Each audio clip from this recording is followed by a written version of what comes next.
Hi guys, welcome to the video. So we're going to talk about the Thailand Pass today, and I've been here a few days now. I'm going to let you know what the difference was between this time round and when I was last here a couple of months ago, and also what's going to happen moving forward from the 1st of July. And then also the second part of the video, we're going to talk about what I've got planned for this holiday and what sort of videos I'll be making for you this time. So stay tuned and we'll jump straight into the Thai Pass stuff.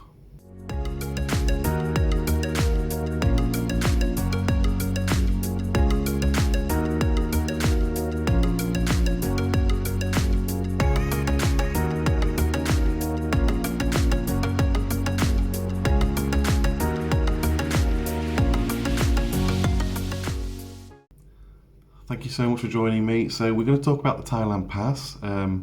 If you've watched my previous videos, you'll know what sort of happened last time with the Thailand Pass. So I'm just going to explain what happened this time round. We flew from Manchester to Doha in Qatar, and then we went from Doha to Bangkok. When we arrived, all they really needed to see via the Pass Plus was this certificate they give you. I had my insurance details with me, like before, and also the vaccination status. All they wanted was the last vaccine status you had. But when I got to the counter in Manchester, all they looked for was the Thailand Pass. That was it. All they did with it was scan the Thailand Pass in Manchester.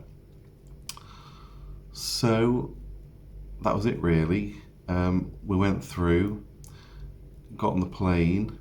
When we got to Doha, we needed the Thailand Pass certificate again. I don't think they scanned it in Doha though. I think they just checked the name against your passport name and just made sure that you had a Thailand Pass, and that was it. On the plane from Doha to Bangkok, we still had the dreaded visa form to fill in, which I think they're going to scrap soon. So we filled that in. When we got to Bangkok, you get off the plane, you go straight to a Thailand Pass queue, and all they didn't even scan the Thailand Pass. All they did was check the name against the passport, check that you actually had a Thailand Pass certificate, and walk you through. So again, not even in Thailand, when you arrive, did they ask to see the certificate of insurance this time, or COVID jabs info. All they wanted to see was to see that you had the Thailand Pass printed off and that your name matched. That was it. And they walked you straight through. The whole process took about 5 minutes. It's really quick and easy in the queue. Queue went down really fast. And when you're actually at the counter to actually do your Thailand Pass, it's literally a 5-second job. They look, like I say, they look at your name, look at the certificate, and off you go. 5 seconds and you're gone.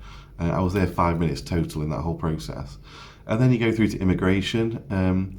Thailand immigration is now fully open. Every immigration stand was open. There was hardly anyone queuing when we got there. I don't know if it was because it was the time of day or not. But yeah, I literally queued in immigration for 10 minutes.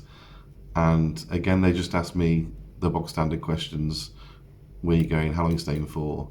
Scanned my fingerprints, took my photo, and off I went. And that was it. That was as easy as it is. We went through the airport to the exit. No fuss this time waiting for pre-arranged taxis. We just went out there. We actually booked a Bolt straight away on the app.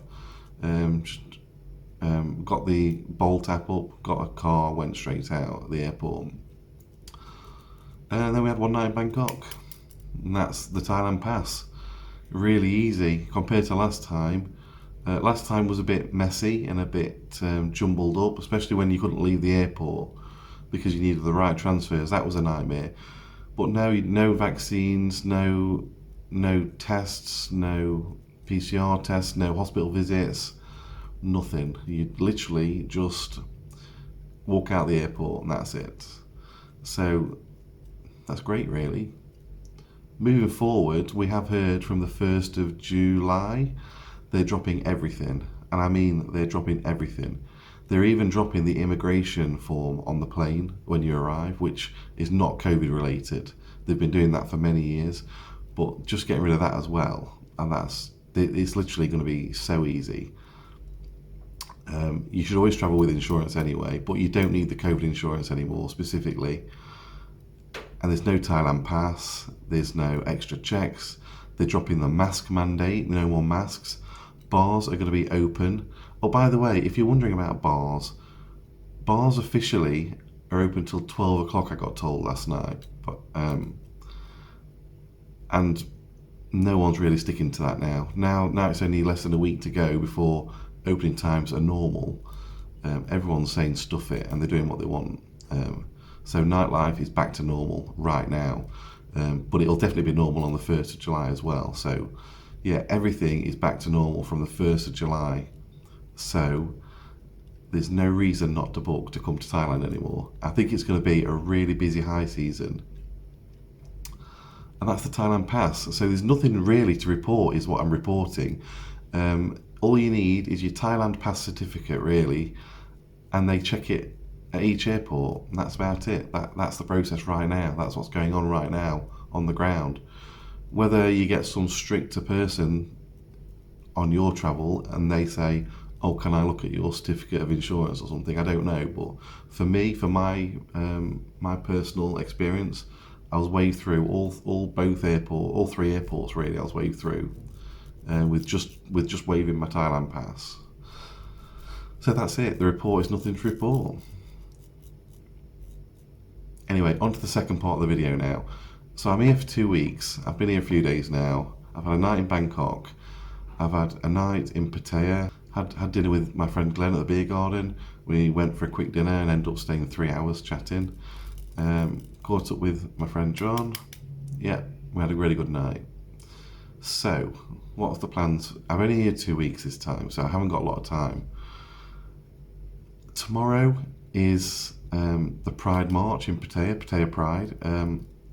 I will be going to it, and I'll probably film some of it. I don't think I'll make a full video on it, but I'll certainly bring you some footage from it. So that's really exciting. It starts at Central Festival, and they're parading all around Pattaya. They're also doing it in John Tiem as well. There's a massive after party in Soi 13.5, Boys Town. There's shows on at 9, there's shows on at 10. I'll be going to both of them. I've been invited, we're booked. Yes, that should be good. That's tomorrow for me. It might be today for you on the video, I'm not sure. That's Pattaya Pride on the 25th. On the 26th to 28th, we're going back to Chiang Mai. It was a really hard decision where I want to go. We were looking at one of the islands like Koh Chang. We were looking at Phuket or Krabi. But we decided to go back to Chiang Mai. I was there for 3 days last visit. I didn't really get to see a lot of things. This time we're going to hire a car.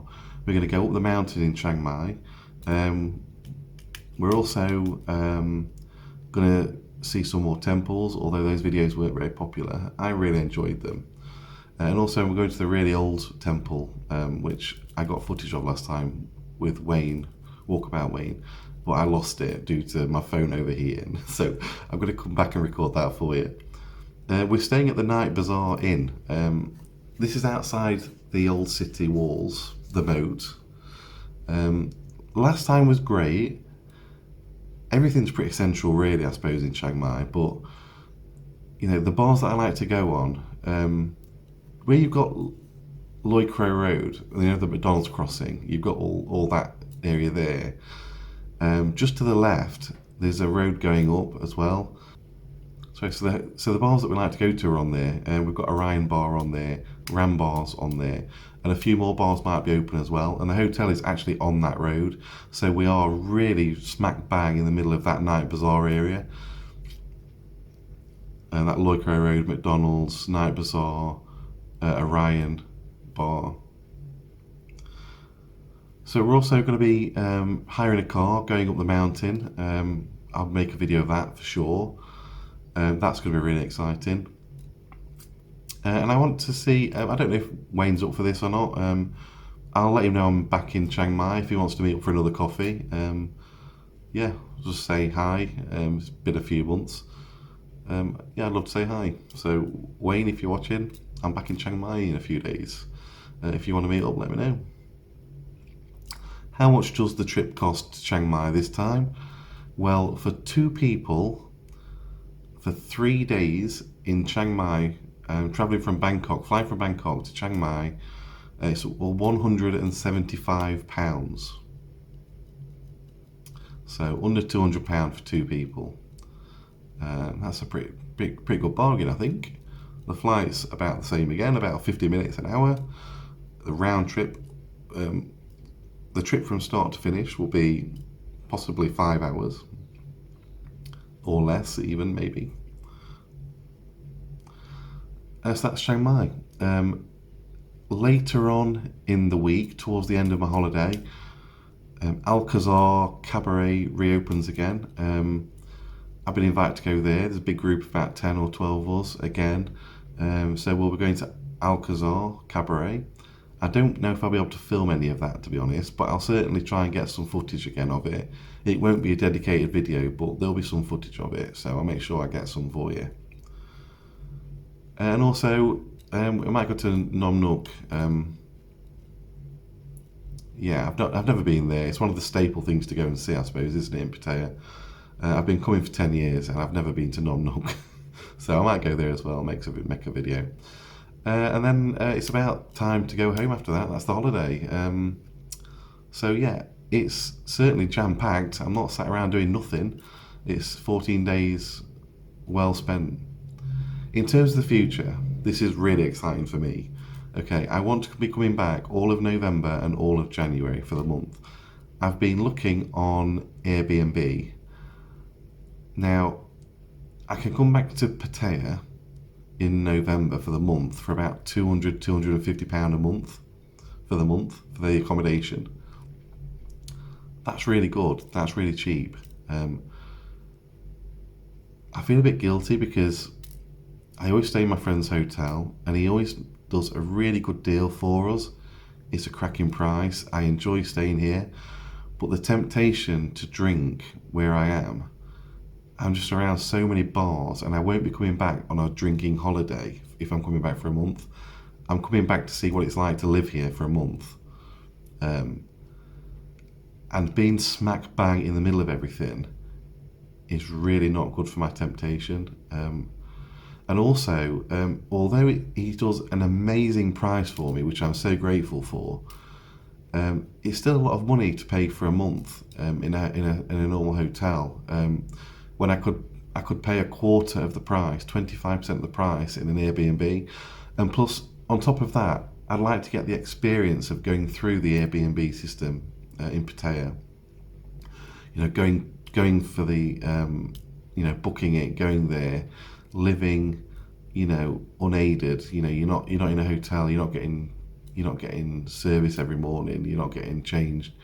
I want the living here experience. And I don't think I'm going to get that in a hotel. So as much as I love staying here, and I hope my friend will be all right with it, I'm really looking to rent an apartment for a month. I think that'd be a really good experience for me. And it means that I'll be able to give you so much more footage as well.